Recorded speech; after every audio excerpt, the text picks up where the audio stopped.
Greetings. My name is Ryan Nix. I am a Senior Solutions Architect with Amazon Web Services. I am joined here today by Mayur Shetty, who is a Senior Solutions Architect with Red Hat. Welcome, Mayur. Thanks, Ryan.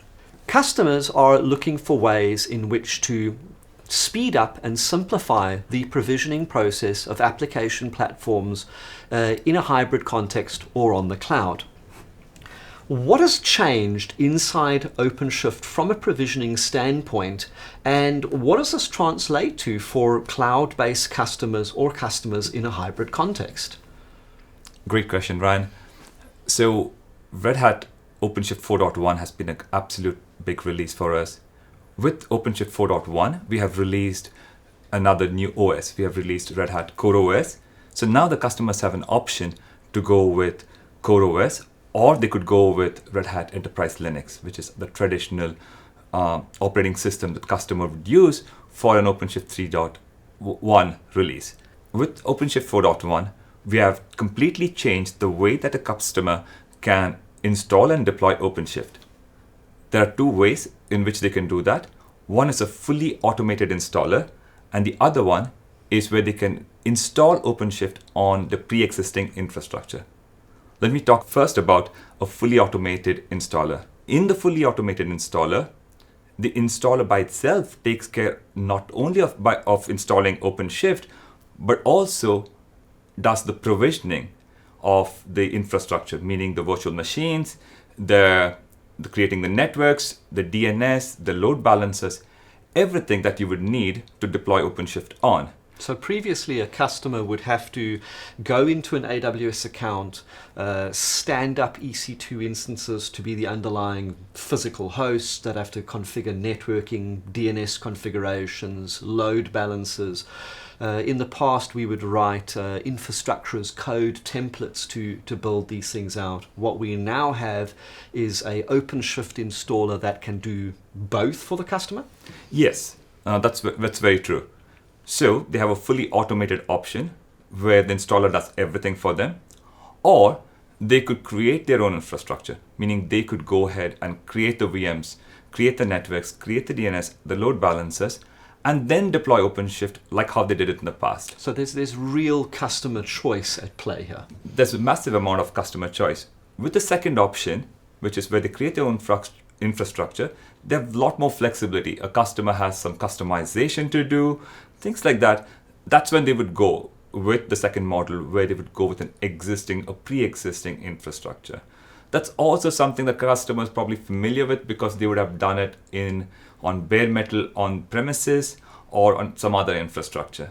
So for hybrid customers, where a customer is running on premises as well as on AWS, how does the single installer fit into that context? Does the installer give them the same abilities on both sides?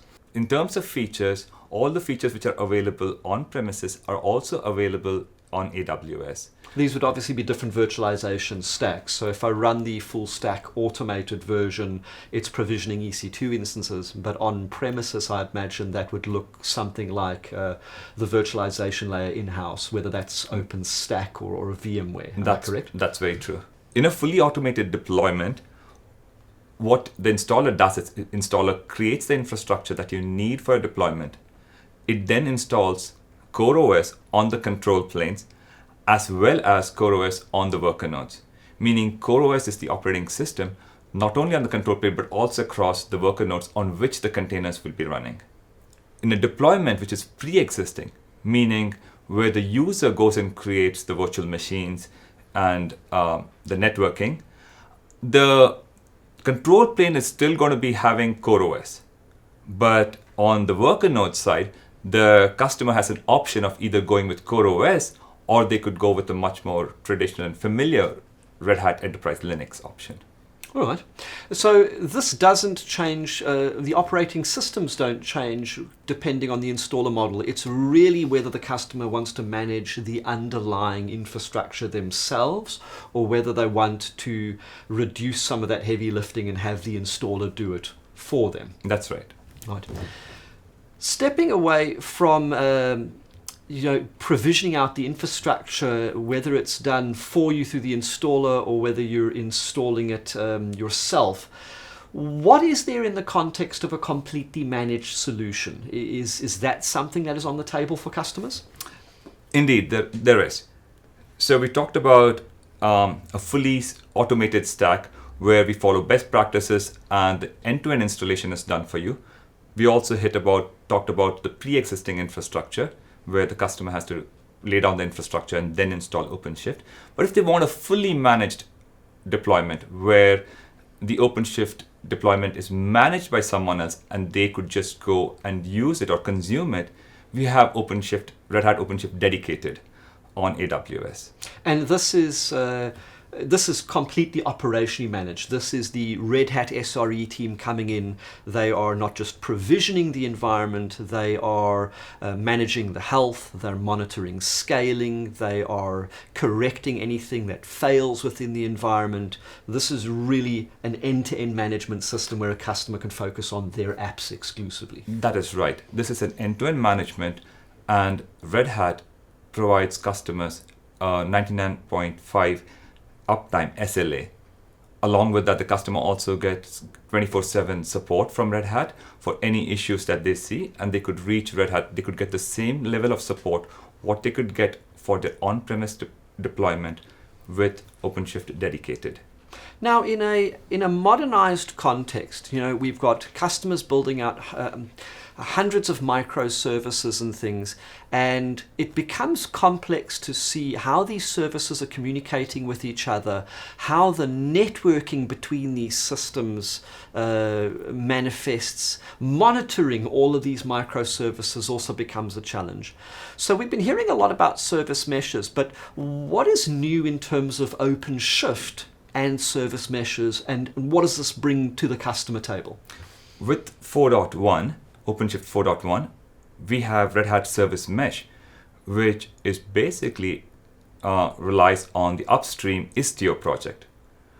So like you said, with the number of microservices increasing, the developers now have to take care of adding code to how these microservices communicate with one another, and all the routing aspects have now come into the application code. With Service Mesh, we have taken that away from the developers. So developers can now focus on their code, but the Service Mesh infrastructure takes care of the rest of it. Service Mesh also provides a great visualization tool, so they can see how the traffic is flowing and also monitor it in a visual manner through the Service Mesh GUI. And I think the big takeaway here is that in the past, a customer had to take the application platform as well as deploy a service mesh and integrate the two. Now they've got it in almost an out-of-the-box fashion. It comes with OpenShift. That is right. Now it's an out-of-the-box experience for the customer. They could just leverage it as a feature which comes along with OpenShift 4.1. Oh, this is fantastic. Coming back to another interesting change in the industry, operators. We're seeing operators being used by various partners, operators being used by developers building their applications, and I understand it now that the OpenShift installer is now also using operators as part of that overall provisioning and management process. That's right. Operator has now become a first-class citizen, meaning the infrastructure and all the resources that come along with it are now also managed by operators, just like the other Kubernetes operators that we have. So in ways, we are benefiting and taking end-to-end, making it Kubernetes native and benefiting from the operator infrastructure. Good. So Ryan, with customers moving their applications onto cloud, they expect to scale just like how the cloud scales. So what does AWS have which the customers can use in terms of scaling with OpenShift? Well, there are really two schools of thought here. The older pattern is to do something that is very familiar with other workloads on AWS, and that's taking a typical AWS load balancer and then having an auto-scaling group that provisions out your application nodes. Typically, the customer would bootstrap the OpenShift registration process into those nodes. So as autoscaling provisions out a new one, the instance comes online, it registers back with the OpenShift cluster, and then OpenShift would continue to manage the containers across that new underlying infrastructure. While this was attractive and familiar to AWS customers, we did get feedback that some customers wanted to manage the scaling natively within Kubernetes itself. So not having to context switch or interface switch and step outside of the OpenShift cluster. So what we did is we worked very closely with Red Hat to build out a dynamic scaling solution which uses Kubernetes autoscaling. Now what customers can do is from within Red Hat OpenShift, simply defining a YAML configuration file that dictates what is their minimum, their maximums, the size of these instances, and now the autoscaling is managed in very much the same way, but by the Kubernetes layer inside OpenShift itself. And again, we have a situation where the customer is a bit spoiled for choice here. This is great value add for customers. All in all, if we look at all of the new features, we're seeing scalability, we're seeing a managed offering, we're seeing a completely new installation process which caters for either I'm deploying onto my own existing infrastructure, or I can have the infrastructure deployed through the installation process and OpenShift installed and configured onto it. We're seeing a dramatically simplified journey. This is going to be a highlight for many customers. Mayur, thank you very much for joining me. Thanks for having me, Ryan. Right.